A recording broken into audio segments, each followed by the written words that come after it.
bienvenue à tous dans Décideurs Seniors. Nous allons lancer dans les prochaines semaines une série de conseils pratico-pratiques pour vous aider à mieux comprendre certains sujets et de les comprendre le plus rapidement possible en essayant d'appliquer des recettes. C'est la raison pour laquelle aujourd'hui nous allons nous intéresser au vieillissement et comment le limiter. Alors vieillir, c'est rarement une partie de plaisir, mais alors quelles sont les bonnes questions à se poser et si l'on souhaite ralentir ou limiter le vieillissement. Aujourd'hui, le docteur Jean-Marie Viettel, gériatre, que je reçois régulièrement dans notre émission, est là pour nous donner des recettes, je disais, pratico-pratiques. 10 conseils, on va démarrer par le numéro 1. Premier conseil. Alors, le premier conseil, c'est la prévention par l'éducation à la santé. C'est ce qu'on va faire devant vous, c'est vous donner un certain nombre d'informations techniques sur un certain nombre de maladies et comment il faut les traiter. Et ça, il faudrait que tous les Français le sachent. Donc, le premier conseil, c'est soyez informés. Deuxième conseil. Deuxième conseil, c'est les consultations de dépistage. Il faudrait qu'à 60 ans ou à 65 ans, ou au pire à 70 ans, on aille voir un médecin qui vous examine, qui vous met tout nu, qui vous tripote, qui vous fait un certain nombre d'examens, qui vous fait le check-up complet, et pas une consultation de 6 minutes, mais une consultation d'au moins une demi-heure. Bon. Et puis, il faut éviter ou pratiquer avec modération. Vous le savez, c'est écrit partout dans le métro, le tabac, l'alcool, et puis se méfier de tout ce qui est additif, le dopage, l'exposition solaire. Et quand je dis dopage, y compris les gens qui courent 25 km tous les jours, car ils se dopent à la morphine endogène. Mais par contre, quand on fait 25 km tous les jours, c'est pas très bon pour les hanches, ni pour les genoux. Donc, de tout avec modération. Le troisième conseil. Troisième conseil, c'est de ne pas prendre de risques. Alors, ça veut dire quoi? Il faut quand même que la vie ait du sel. On ne va pas rester sous une cloche et s'enquiquiner pendant 80 ans pour avoir la chance de vieillir vieux. Mais en même temps, il y a des sports extrêmes. Et c'est vrai que d'être pilote de course automobile à 300 à l'heure, c'est un peu dangereux. Enfin, ça, c'est rare quand même. Que de faire du ski à des vitesses excessives, c'est dangereux. Que de faire du parapente, ça peut être dangereux. Que de faire de la plongée sous-marine quand on descend en dessous de 50 mètres, c'est dangereux. Donc, il y a un certain nombre... Et de conduire sa voiture sur l'autoroute à 300 à l'heure, oui, c'est aussi dangereux. Donc, c'est un certain nombre de conduites à risque. C'est inconscient. Là. Mais c'est des conduites à risque.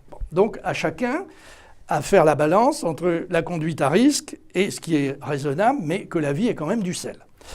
Quatrième conseil, c'est aménager son logement. Alors ça, vous savez que c'est un de nos sujets de prédilection, mais nous, les gériatres, on voit tellement de catastrophes et tellement de plongées dans la perte d'autonomie à la suite d'une plongée dans les escaliers qu'il faut vraiment faire très attention à l'aménagement du logement, et en particulier pour prévenir la chute. Un autre sujet bateau, mais extrêmement important, c'est que l'aliment soit ton premier médicament.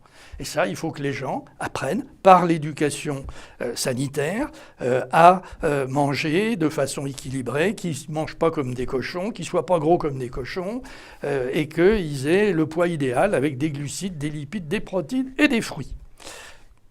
Sixième conseil. Alors, sixième conseil, c'est un conseil très important lui aussi, c'est... Quand il y a quelque chose de pas normal dans votre corps, en particulier s'il y a du sang qui sort de quelque part, donc là, c'est concret, où que ça soit, il ne faut pas dire c'est des hémorroïdes. C'est sûrement des hémorroïdes, mais il vaut mieux vérifier que ce n'est pas un cancer du côlon. Si on a un drôle de petit truc dans la bouche qui saignote, vaut mieux aller voir un ORL pour être sûr que ce n'est pas un cancer de la base de la langue, etc. Donc, ou quand on tousse, si on trouve un petit peu de sang dans ses crachats, il vaut mieux là aussi aller vérifier, se faire une fibroscopie pour être sûr que ce n'est pas une grave maladie. Donc, savoir s'inquiéter. Septième conseil. Alors, le septième, c'est soigner les grandes maladies bien connues qui sont dangereuses, le diabète, l'hypertension, le cholestérol, les troubles du rythme, l'ostéoporose et la ménopause, qui n'est pas une maladie. Le huitième, c'est médicaments à bon escient. On voit des tas de gens qui arrivent avec des gamelles de médicaments et qui prennent leur repas entre leurs médicaments. Bon. Donc là, il va falloir restreindre le médicament et ne persécutez pas les médecins pour qu'ils traitent toutes vos maladies. On peut en traiter 1, 2 ou 3 à la fois au grand maximum, mais on ne traitera pas les 8 maladies. 9e conseil. 9e conseil, eh ben, c'est très simple. Bon pied, bon œil, bonnes dents, bonnes oreilles. Faites-vous équiper avec les différents appareils qu'il faut, suffisamment jeune.